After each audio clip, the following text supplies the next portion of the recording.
Paint versus lacquer thinner. Ano ang pinagkaiba ng paint thinner at lacquer thinner?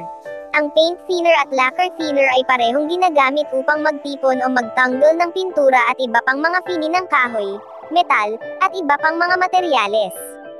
Gayunpaman, mayroong mga pagkakaiba sa kanilang paggamit at komposisyon. Ang paint thinner ay isang uri ng solvent na karaniwang binubuo ng mineral spirits o turpentine. Ito ay karaniwang ginagamit upang magtipon ng mga pintura sa langis, at maaari ring gamitin sa quick-dry enamel, automotive enamel at oil-based tinting color. Ito ay hindi epektibo sa pagtanggal ng mga matitigas na fini tulad ng lacquer.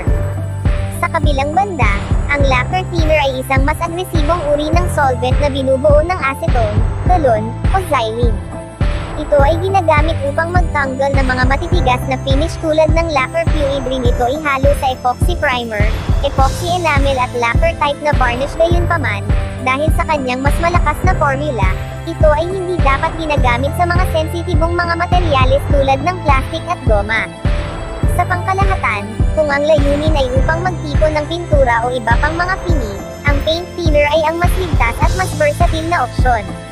Ngunit kung ang layunin ay upang magtanggal ng matitigas na fini tulad ng lacquer, ang lacquer thinner ang mas epektibo na solusyon.